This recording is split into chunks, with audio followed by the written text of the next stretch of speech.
Welcome, everybody, to another edition of Beat Your Addictions with John Giordano. I'm your co-host, Scott Jones. I want to thank everybody for joining us here today. Hoping, well, it's the beginning of a new year. Hopefully, everybody got a good start to a new year. How about you, John?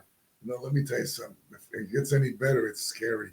It's I tell you the truth. This guy opened up that ketamine and wellness center, which ketamine I never really believed in until I watched my wife get well, and then I watched all these patients get well that came in desperately and stay well, and I says, "Wow, this is really cool." And then all the stuff we're going to start doing brain mapping and showing people their brain how it changes, and we do NAD plus and helping to rebuild cells, and we do micronutrient testing. We do so much stuff at the ketamine clinic of South Florida in Pompano. It's just amazing. That's fantastic, and I know it's working for you and your family and all the great things going on, and I'm glad for it. And again, just want to remind everybody out there, if you like this show, please share it with your friends. Make sure you subscribe to the channel. Tell people about it. And if you need more information at any point about John and the work that he does, go to johnjgiordano.com. It's right there on the screen, johnjgiordano.com. The initial J. Yes, and check out all of his publications, the books that he's written, and of course his appearances and all the other things that he's involved in. But it's all right there. John, you got a great guest today, Mike Tourville. You guys are trading back and forth. You were on his podcast a week ago. And Mike is terrific. He did some really great work, and he sent me his book, which was very kind of him. And it just brought up all kinds of stuff. It was like really showing people what addicts really go through in order to recover, or some of them die. Well, we've got a choice here. We could just talk about him, or we could bring him on and talk to him. What do you want to do? Well, I think let's bring him on. You know what? He went through all the trouble of logging onto a computer. Let's bring him in. All right. Come on in, Mike. Mike, how are you? Hey, guys. Hey, Scott. John, good to see you. Good to see you too, brother. Where are you coming from right now? Where are you? From a little town called Agawam, Massachusetts. It's in Western Mass. Yeah. Oh, beautiful. I love Massachusetts. Yeah, it's the quiet half of Massachusetts. Well, not anymore. You're there. Thanks for noticing. Well, gentlemen, take it away. I know you've already had some sharing before, and you both have a lot of things in common. So I think this ought to make for some good conversation. Mike, tell us how you wrote the book.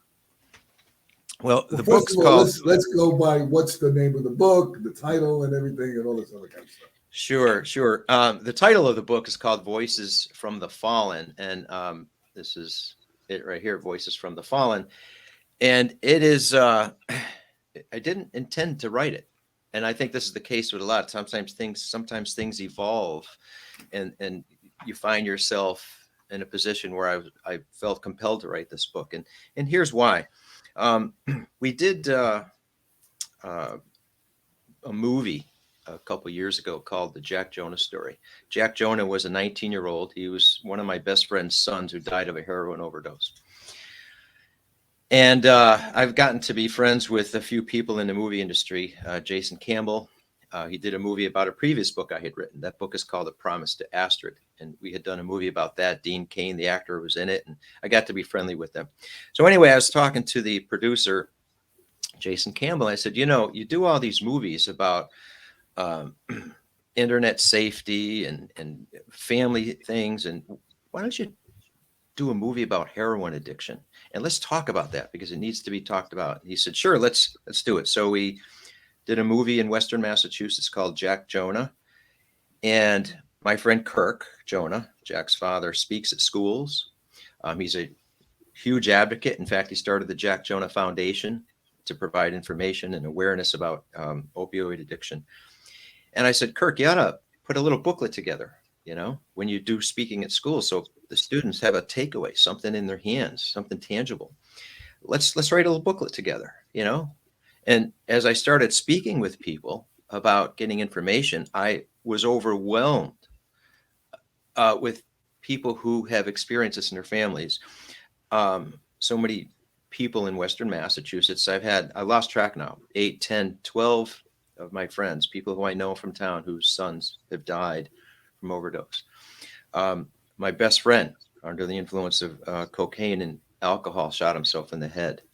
My grandfather was an alcoholic. My aunt went through drug and alcohol. So it's all around me. And I thought I knew a lot, and I realized I didn't know anything until I delved into learning about people. I said, there's just too much here, too many people who have their stories that need to be told. And a lot of the people who do have stories don't have, I'm not saying they don't have an ability to, but they don't have the means or the knowledge, or at least a way, a platform to tell their story. So anyway, this project evolved into writing a full book with 8 different stories, 8 very different stories, diverse group of people, which is the right way to do it, to represent the diverse group, because it's how it affects us all. It's not just, people in the inner city or this group or that group. It's all ages, races, sexes, affluent, poor. It, as you know, it does not discriminate. So I wanted that to be reflected. And I wanted it to be relatable. But there is one thing I recognized, and this is going to sound a little funny, but I'm not an expert. And I have not gone through addiction myself. I've been close to it. So who would listen to Mike? It can't be me telling their story. It has to be them. It has to be their voice. That's why each story is told from the first person. There's 8 books in here, honestly, and there's 8 different authors. I was just a facilitator to provide a platform for them to tell their stories. And while writing it, I will tell you, I was blown away by the reality of what some of these people, their families, have gone through. I was revealed. So much information was revealed. My eyes were opened, and I had a hard time writing the book. As you said earlier when we were talking, it was tough to read. I cried while writing it. I had to take a break. And I don't mean a break for a couple hours or a couple of days. I mean a couple of months. I had to step away from it, as I can't take it because I'm emotionally drained. Absolutely. I understand that wholeheartedly. Yep. And the thing too is each of these stories, and we've all read different descriptions, and some of them are like case studies. Male, 24, he did that. I didn't want it to sound like that. These are personal stories where you get to know the people. And when you get to know someone by reading these, you get invested in their outcome. You become almost there, and you hopefully, by reading this, you feel it, you relate to it. Maybe you open your eyes, maybe you recognize things in your own family, in your own life, that might prompt you to take some action. But that's what I wanted to ask you. What was your intent of the book? Well, as I realized what I didn't know, I thought there was too many people like me who didn't know, and who sort of, put another way, have their head in the sand. Until you have a reason to really learn about it, to find out more, you don't. And often with parents, I found, or parents or family members or friends, if they don't have a reason until it's too late, they find out their son or daughter is an addict, or they died, and they say, gee, I wish I had known more. I wish I had the ability to recognize things and do something about it sooner. And again, I think I mentioned earlier, I've had almost a dozen people I know pretty well whose sons have died from overdose. Oh, yeah. And each one of them said, gee, I didn't know it was that bad. And I think my goal was to say, let's get this out there, and maybe if somebody reads it, they have to have a reason. From a humanistic point of view, not just a view of numbers and science and all of this stuff. So which your approach, because I read some of the book that you sent me. Yes. And, it really was a very difficult read, because, I've been in treating addicts for 30 something years, 35, 36 years. I've had kids die in my arms. I brought them back to life through CPR. I watched families suffer. I mean, it brought up all that stuff. And, and that's one of the reasons why I don't want to say, here's your book, here's my book. But the reason I wrote my book was because I wanted to give them hope. Yes. Okay. Like this book, The Kid from the South Bronx Who Never Gave Up. I wanted them to realize that there is hope. You're not stuck in your story. Right. Okay. But people don't understand the story. So your book was perfect alongside of my book because it gave a whole picture of Yeah. what actually happens and how they possibly the struggle that they have to do their best to come out of this darkness, Yes. you know? Yeah. And people don't understand. They go, well, why can't they just quit? Or, it's a willpower. Oh, it's this. They do not understand that drugs change the molecular structure of the brain. It weakens the will, and where people just don't want to fight anymore. All they want to do is escape. Right. Normal reasoning doesn't apply anymore. No, When you're in no, or that. not at all. I'm a recovering addict, as you know, and I don't know if the audience knows. I'm kind of, I just made 38 years of recovery. I didn't even think it would make 38 minutes, like I always say. Look, I thought I could never get out of it. Here I am, a big tough karate guy, and all this other kind of stuff. And I was stuck just like everybody else, and I almost died. My wife almost died. I watched my kid lay in a hospital bed, and them putting charcoal down his throat because he almost died from an overdose. So I'm very familiar with addiction and Yes. the pain and the anguish. But people that aren't, they don't get it. The only time they get it is when it hits their own families. Exactly. And oftentimes when they do get it, it may be unfortunately too late. That's right. It happens. I always tell the story. I had a couple. One was the wife was a therapist, the father was a lawyer, and they had this kid that was coming to me for treatment. And I told them, I says, listen, you're going about this all wrong. They bought him an apartment, they bought him a car, they figured if they give him everything he would possibly want to have, he'll be okay. I said, no, you're killing him. I said, I'm going to tell you right now, the way I hear it, the way he's talking, and the way he talks to me, in 2 weeks, if he doesn't die, I'll be shocked. They yelled at, how could you say such a thing? That's horrible. Okay. I don't know if I have a crystal ball. I wish I would have been wrong. 2 weeks, 2.5 weeks, he OD'd and died. I went to the funeral. They looked at me. They were hysterical. They go, why didn't we listen to you? I said, look, I don't know. But, what can you do? Well, and that's so common. And partly why, John, and if you noticed in the book, besides the person's voice who tells the story, there's insertions of family members and friends expressing their points of view, Right. which often contradicts or demonstrates their enabling, which often exacerbates the problem. But showing a family member, again, was a way to relate, to say, as a mom, a dad, a brother, sister, to say, yeah, that's what I was doing, and I can see the result of that. So seeing that perspective, I thought, made it more relatable. Well, you know what it is? The reason why family members are enablers, okay, and codependents, because of fear. Fear that they're going to die. Yeah. Fear that, if they don't do something, then it's their fault. Yeah. Okay. So that's what goes on there. It's all about them. It's not about the addict, Right. as much as everybody would think it's about, but it's really about themselves. It is. And that it's so easy to say, and I know how difficult this is. And we went through this with my aunt many, many years ago, and we all enabled her, and she ended up dying. But I think with that is you are afraid, general, because people are afraid to offend someone. But the offending someone and getting them angry at you may be a temporary thing, because they'll be mad at you maybe for a month, maybe for a year, maybe until things get resolved.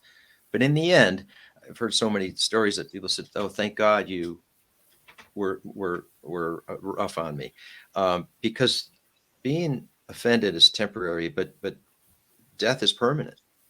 It's interesting you said that. I got a little story about that one. Mm-hmm. I had these two girls in my we had a 3-quarter house after they came out of treatment, and we did aftercare and long-term treatment also. And I get a call 2 a.m. Thank God my house was close by. I ran over to the center. The door was locked in the bathroom. They didn't answer. I had to kick the door in. One girl was in the bathtub. Okay, the other one was on the floor. All right, and one was dead. All right, must have just died, and the other one was in and out. So we got him out of the bathroom. The other one, I gave CPR. I brought it back to life. And her heart rate, her heartbeats, her lips were purple. She was pale. I mean, it was like really terrible. And she had no clothes on. And it was like a nightmare, right? And as soon as she woke up, meanwhile, 911, they were coming. And thank God they came right away. She called me an MF, all right, cursed at me and says, "Why didn't you let me die?" All right. So 3 years later, I get a call, and this woman's on the phone. Yeah. And she says, "I don't know if you're going to remember me. My name is so-and-so, and this is what happens." Of course I remember you. She says, "I want to thank you for saving my life. My life has become beyond my wildest dreams," like they say in the program. And it was like, I said, wow. You never, ever know. Don't think because someone's angry, like you're saying. The reason why people get angry is for the simple reason they know you're telling the truth. Yeah. Otherwise, if I called you a chair, you're going to go, "Yeah, okay, I'm a chair." So the reality is, and that's what goes on, is because Yeah, they may be angry and don't want to face it, and you brought something out that right, angers them. you showed them in a mirror. "Hey, look, here you are." Yeah, yeah. But obviously, that it's a great story, and I love stories like that, where people, and there's one of the chapters in the book is called "Breaking the Chains of Trauma," and I've gotten to know this person. His name is Jason, very well over the last year and a half or so. And why I love his story and all of them that have come out of it is he tried to commit suicide a few times during his childhood. Bipolar, anxiety, depression, all these things affected him. His father was in jail. It was just one thing after another. And he did drugs with his father. In fact, his father introduced him to every drug. And with his anxiety, bipolar, his father thought heroin would ease his mood and do him a favor. He said, "Dear, this will help you." And that's how he got introduced to heroin, by his father. Anyway, with all that Jason endured and the ups and downs of it, he tried to commit suicide because his life was just worthless. Nothing was going right. And he didn't succeed. He failed felt a failure at so many things, and then failed at suicide too. Anyway, fast forward, he's recovered. He works at the rescue mission. He's speaking about recovery. He's helped so many people. And imagine if he had given up, so many other people wouldn't have his influence, a positive influence. And I love stories like that, where not only somebody turns around, but finds a talent, a skill, or something that they never dreamed they'd be in a position to help people with. Let me tell you something. Addicts, I know this for a fact, addicts are very smart, very resourceful. Mm-hmm. They're unbelievable when they go to the other side, the humanity side instead of the inhuman side, they excel. Yes. I mean, when you go through the hell that I've been through and other addicts have been through, it makes you stronger. I do my best to explain to people there are no failures in life. There are only lessons. Right. Where people get stuck in the past and they get depressed, okay? Then they get stuck in the future and they get anxiety.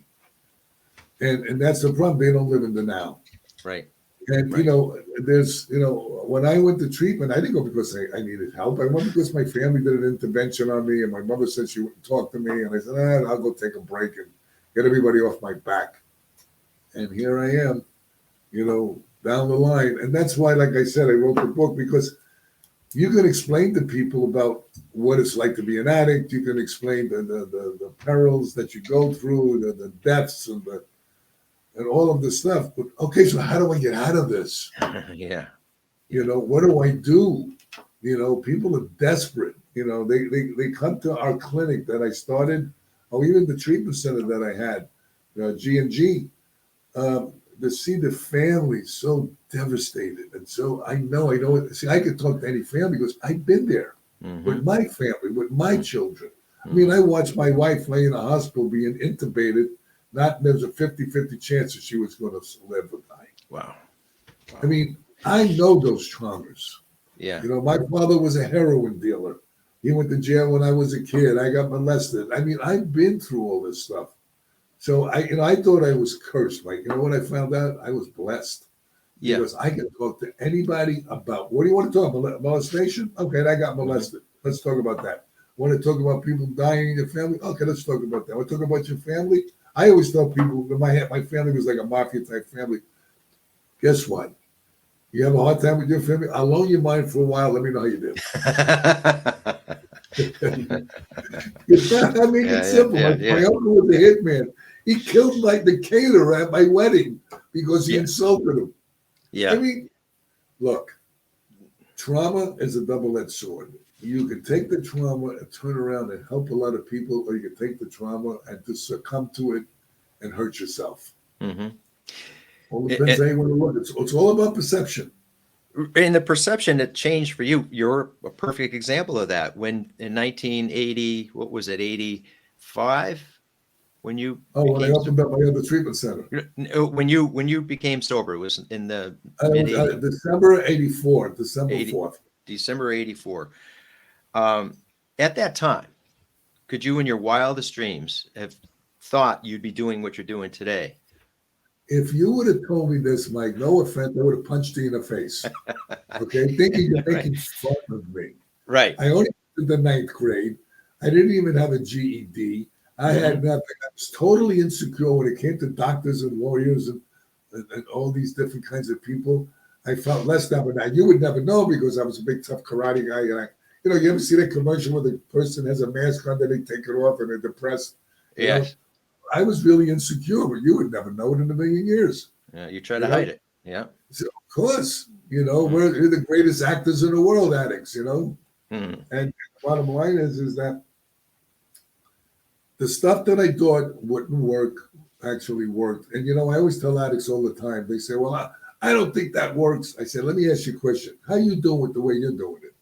Yeah. Oh, because it's not working. Maybe you need to do something that you don't believe in. It's okay. If it doesn't work, you do something else.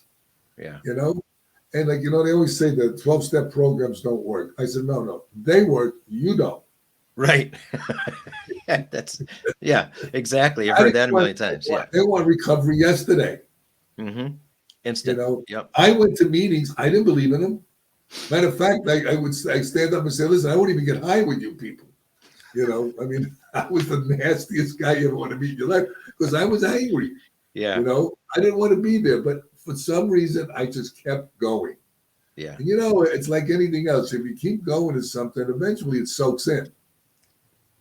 Well, a lot of people don't keep going, and that's part of the problem, right? Well, there's a saying in the program: don't leave until the miracle happens. I used to hate those sayings. Give time, blah blah blah. And I said, "Oh, these people are disgusting." I didn't come here to have a new religion, What? That's what is this? What did I join? I said, I'm a recovering Catholic. What did I get to another church? Right. Yeah. But it had nothing to do with that. That's all in my head and my perception. A higher power. Call it whatever you want. I don't care if you want to call it a doorknob. Okay? Have something outside of yourself. All right? Look, all I can say is I tell people this all the time. Look, man, I thought I knew everything, and I found out I knew nothing. And if you really want to be a good student, okay, you have to learn to be a good student and realize you don't know. You know what I know? I don't know. And the best teachers are the ones who remain good students. Yeah. You just said a lot there because in the beginning we talked about the book. I didn't know what I didn't know until I started talking with people and learning more. I'm like, as I said, I was blown over. Bless you. I was blown over. And that's where you just said, I don't know anything. I knew that the people whose stories here know because they've experienced it. And these are the stories that I thought need to be shared. But for the awareness for other people to say, wow, I didn't know that. Or, wow, yeah, this is something I'm familiar with or recognize or see in my own family. It was just to get people to know or to see or to get their head out of the sand. Because, again, nobody likes to talk about it. Well, because they're in denial. You know what they say? I'm going to tell you exactly what they say. Well, that's that family. That's not us. Yes. It's like almost they're blind. Right. What do you mean? Didn't you do this, this, and this? Oh yeah, but I did this, this, and this because of that. They did it for a different reason. They did you get that? You get that, right? That's what Yeah. people do.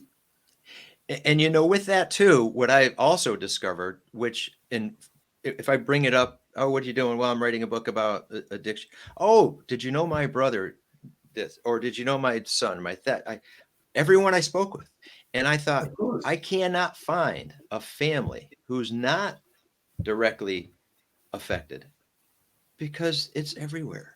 Well, look what's happening today. I mean, I'm amazed. Look, I did every drug known to man. Okay, and if I miss something, I don't care. The bottom line is, Right. I did a ton of psychedelics, and when the psychedelic movement came on board, I worked with Dr. Deborah Mash, who does we do Ibogaine, which is a psychedelic that helps people detox, and in 24 hours from heroin, from methadone, and stuff like that. And I became one of the leading experts on that. And the funny part was when I went there, I watched people come out of detox like they never had an addiction problem. I went, what is this? So that kind of hooked me. Okay. Then when I got involved with the ketamine, I said, that's a special K. People get high with this. This is baloney. But then when I watched my wife, who we did it with her, because we were kind of like, I tried everything in the world with her, and she's got a kidney transplant, so I couldn't give her a lot of the amino acids that I wanted to give her because the protein's too much protein on the kidney. So I brought it to this clinic, and I watched her change dramatically. And I went, what? Oh, I remember this when I began. Then I stuck around and I watched other people that were desperate. They came in depressed and anxious. They got suicidal, they change. And I went, I think I was wrong. And that's when I went partners with these two wonderful anesthesiologist women with a great staff. But unfortunately, what's going on in this industry, this new industry, relatively new, is the same thing that went on with the addiction field. You got corporations now seeing they can make a lot of money. Yeah. They're doing a shiny object, okay, which is the ketamine. Yeah. And they're not doing counseling, not doing integrative counseling.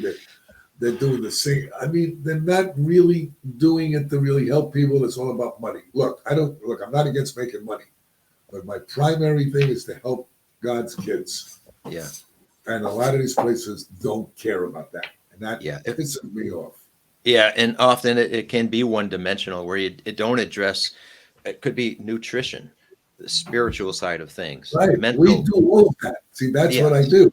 I treat the gut. We do micronutrient testing. We do all of this stuff at this clinic that I own. And people are going, wow, you guys really do all this? I said, listen, if I don't treat you comprehensively, what are we treating? That's just basically it. You could be wasting your time. That's right. There's so much more. People give up and they die. Yeah. Yep. Well, you guys are flying through the time. I got to tell you, because we are approaching the end of the show. There's so much more. I'm sure this is a conversation we should pick up at another time. Sure. But Mike, appreciate you and what you do. Absolutely, Mike. Go to healingvoicesproject.com to find out more. Mike, what are you going to find when you go to your website, brother? Well, you'll find the podcast that we do in the episodes and the variety of guests that we have. We have people who share their stories. You have people who work in the field, and a variety of people from different perspectives. We have parents on who talk about their children who had either gone through addiction or overdosed and died, and sharing that perspective. I could never imagine my kid dying. Yeah, I know. Too many of my friends have had children, and it's too close to home. And that's what sparked, again, this whole project. And you'll find information about the book too, Voices from the Fallen. And if anybody wants to, my contact information is there. Anybody has any questions or needs more information or is interested in sharing their story, I'd be glad to talk with them. Mike, you're doing God's work, man. I think you're a wonderful human being. And the pain and the anguish you had writing that book, like I had writing mine, I'm very familiar with. And that's very courageous of you. Yeah. You know, Thank you you. don't have to be an addict to be a human being with a heart. No. And if you can help other addicts and people going through it share their story, something they might not have done otherwise to help people, then to me, that was what it was all about. Okay. Absolutely. Let's hope this year, 2023, brings us closer to helping more people and more people getting involved in doing the right things, like Mike and John, and all of you out there for listening and paying attention. Beat Your Addiction podcast. Make sure that you share it with your friends. Mike, once again, from Massachusetts, up in the land of the cold, frozen tundra, we appreciate you joining us today. Sure. Thanks, Scott. Absolutely. Thanks, John. Thank you both so much. All right, guy. Talk All to you right. soon. And All right. with that, for John Giordano, I'm Scott Jones saying, everyone take care. We'll catch you next time. See you later.